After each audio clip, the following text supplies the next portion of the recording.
Hi everyone, my name is Amal Patel. I'm a nephrology fellow here at the University of Washington, and this is a very short walkthrough on CRRT, continuous renal replacement therapy. This walkthrough is specifically intended for internal medicine residents rotating through the medical ICU. This is a short walkthrough, and it's going to have a few questions in between to make sure that all the information that we talk about is as easily understood as possible. Ultimately, my goal in this walkthrough is to demystify CRRT, because if it's your first time rotating in the ICU, it can be a very daunting experience because we're dealing with such ill patients connected to so many machines. So, if we were to boil down CRRT into 5 things, it would be the indications of the treatment, blood pressure issues, modalities, anticoagulation, and vascular access. So the first thing that we're going to talk about are the indications of CRRT. Before we start, I do want to start with one quick question. So before starting patients on CRRT, they first have to meet indications of even needing dialysis, which really includes what we learned in medical school and residency, like the AEIOU indications, or if you boil it down even more simply, it's volume removal and clearance. But there's a caveat with CRRT in that there's an inability to tolerate rapid fluid and electrolyte shifts that happen during normal hemodialysis, so therefore we would have to implement CRRT. Oftentimes when starting patients on CRRT, we think CRRT is for hemodynamically unstable patients. Although this statement is very true, sometimes it can be a blanket statement that isn't as helpful when really deciding on if a certain patient will better benefit on CRRT versus hemodialysis. So let me start with 2 main examples. So for the first example, let's visit a type of patient who we commonly see in the ICU, such as a 65-year-old man with ARDS. In this case, he's heavily sedated and he's on paralytics. Note, he's not on any vasopressors. His daily IV intake is about 3 liters a day, which includes all the IV fluids, all the sedations, the paralytics, antibiotics, and other fluids going in. And he happens to be suffering an acute kidney injury, so his urine output on diuretics is about 0.8 liters a day. This puts him at a net fluid balance of a positive 2.2 liters per day. So the key concept that I want to illustrate in this example is that this patient is hemodynamically stable because he's not on any vasopressors. However, his volume status would suffer if we were to implement normal hemodialysis as opposed to CRRT. And the example that I want to show is that the fluid status is the y-axis, time is the x-axis, and the blue line is currently where he's normally at, and the green line is the goal volume status that we need. If we were to start right here and start normal hemodialysis, we could get him down to a goal, but then very quickly once dialysis stops, his volume status would quickly start to worsen and it would zigzag with every treatment. And this area under the curve would really be a time where his gas exchange would worsen. If we were to start this patient on CRRT, we would see a different type of volume status curve. So again, the blue line is his current volume status, the green line is the goal volume status, and if we were to start CRRT on time 0, we could get his volume status down to the goal, and then as you can see, we keep it at the goal because of the continuous nature of CRRT.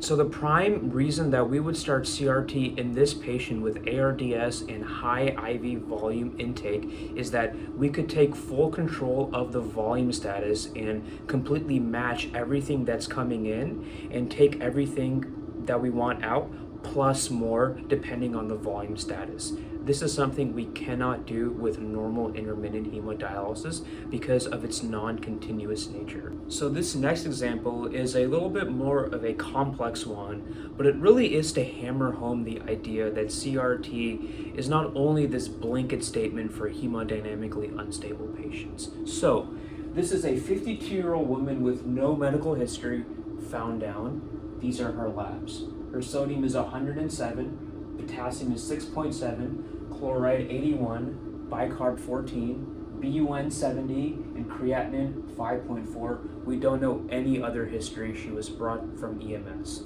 She's ANO times 1, her exam is relatively euvolemic, and she has no urine output. So it's quite evident that in this patient with no urine output and hyperkalemia that we're going to need to implement some modality of dialysis. Now the question is, which one do we implement? So from a few moments ago, you may recall that one of the key differences between CRT and intermittent hemodialysis is that rapid fluid and electrolyte shifts occur during intermittent hemodialysis. Putting this into a clinical context in a patient with anuric renal failure and hyperkalemia is that if we were to implement intermittent hemodialysis, yes, we would treat the hyperkalemia, but we would be at very high risk of overcorrecting the hyponatremia of 107. So in a patient like this, it is very likely that we would implement CRT for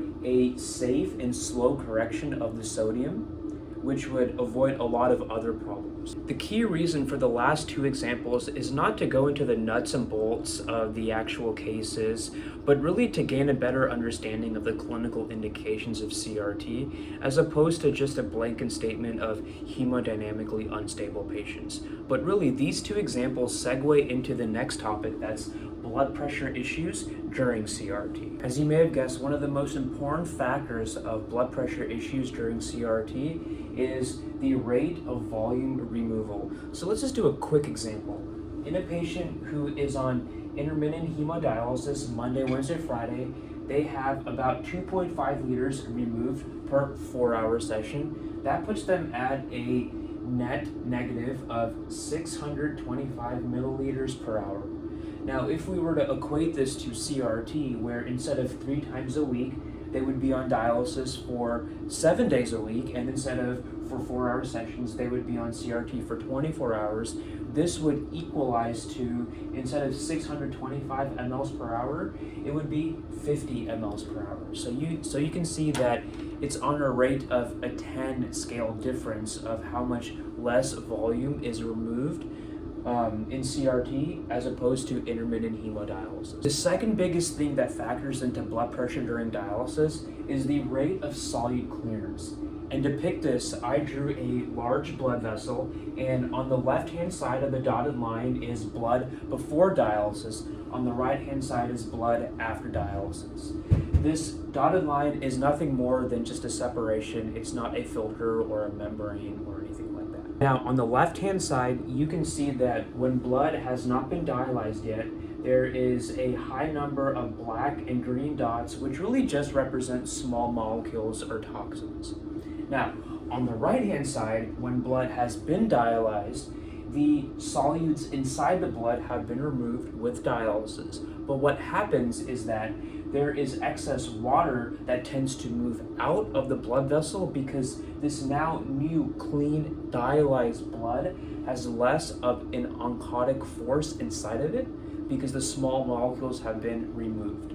The net effect in this case is that blood that has been dialyzed has excess fluid inside the blood vessel relative to fluid outside in the interstitial space, so fluid tends to seep out into the interstitial space, which results in a decreased effective arterial blood volume post-dialysis. So to summarize this example, it really means that the rate of solute clearance affects blood pressure. If I can slow down the rate of solute removal, then I slow down the rate of fluid going from the intravascular to the interstitial space, which would preserve or protect my effective arterial blood volume. Okay, so now since we talked about the indications of CRT and the issues affecting the blood pressure during the treatments, the next step is to talk about all the different modalities of CRT. This is really where it can become an alphabet soup and kind of confusing, although the concepts are relatively simple. The CVV means continuous veno-venous, so really just take that out of the equation. There's really 3 main flavors of CRT, and that includes hemofiltration, hemodialysis, and hemodiafiltration. The CVV, again, just means continuous veno-venous. There's another one that's called SCUF, which stands for slow continuous ultrafiltration. But really, to understand the differences between all 4 of these modalities, there's 2 types of clearances that we have to first talk about. When talking about the differences between CVVH, CVVHD, and CVVHDF, there's 2 main types of clearances. There's convective clearance that occurs during CVVH, there's diffusive clearance that occurs during CVVHD, and Both of these actually happen during CVV-HDF. During scuff, there's actually no clearance, there's only volume removal. So I'd like to talk about diffusion first because I think it's the type of clearance most of us are accustomed to. In this diagram, we have blood on the left, dialysate on the right, which I'll talk about soon in a later segment, and separating these two compartments is a semi-permeable membrane. On the right is a legend of the small molecules that are going to be cleared. As you can see with diffusion, small molecules move from a high concentration to a low concentration. So the potassium in the urea will move from the blood into the dialysate, which decreases our blood concentration of potassium in urea, and bicarbonate actually moves from the dialysate into the blood. So effectively, our blood gets cleaned through diffusion or passive movement of small molecules through a semi-permeable membrane. So in convective clearance, as opposed to diffusive clearance where small molecules were passively diffusing through a semi-permeable membrane, in convective clearance, there's an active hydrostatic force which pushes fluid through a membrane. Walking through this example, we have blood on the left, and now we have an empty space on the right with another type of membrane separating the two. A hydrostatic force is applied to the blood segment. Now, since we've used hydrostatic pressure to push the blood compartment into this empty space, our new blood volume has now decreased. In order to refill it back up, we add something called a replacement fluid, which essentially is a component of different electrolytes and molecules that we want our plasma to look like. So we fill this blood component up with the replacement fluid, and what we get is a new volume of blood that effectively has a diluted amount of toxins that were initially there. Hence, the blood is cleared. So how does this look like in real life when we actually do CRRT? So for the first example, I want to use CVVHD, which is continuous veno-venous hemodialysis. And just to review, it only uses diffusive clearance. We have blood going from the left to the right, dialysate moving in the opposite direction from right to left, and both of these are going through a dialysis filter where the blood and the dialysate run through a counter current fashion where small molecules move from a high concentration to a low concentration. It's important to note very briefly the components of dialysate, which are relatively physiologic. For CVVH, which stands for continuous veno-venous hemofiltration, unlike diffusive clearance, we use convective clearance where a hydrostatic force is applied to the blood to take more fluid out. We have blood going again through a filter, but at this time we add the replacement fluid back into the blood to dilute it and effectively clean the blood. It's also important to note that this replacement fluid can either be added before the filter or after the filter. In this example, we use after the filter because it conceptually makes a little bit more sense, but oftentimes you'll see nephrology use pre-filter replacement fluid. Finally, with CVV-HDF, continuous veno-venous hemodiafiltration, we combine the best of both worlds with diffusive clearance in dialysate and convective clearance in replacement fluid. Again, the replacement fluid can either be added pre-filter or post-filter.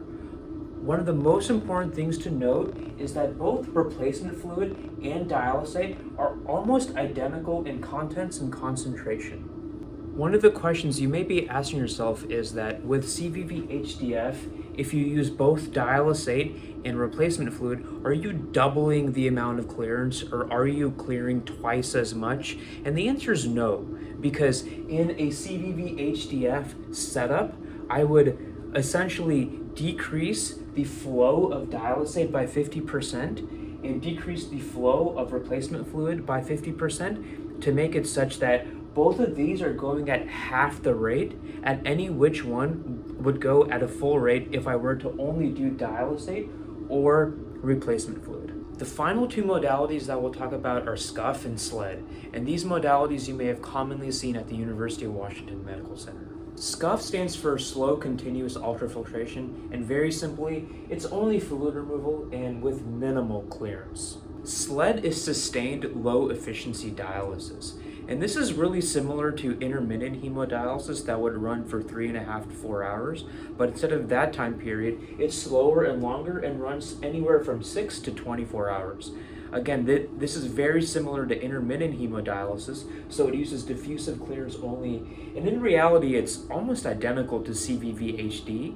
Instead of where CVVHD runs 24/7, this would run anywhere from 6 to 24 hours.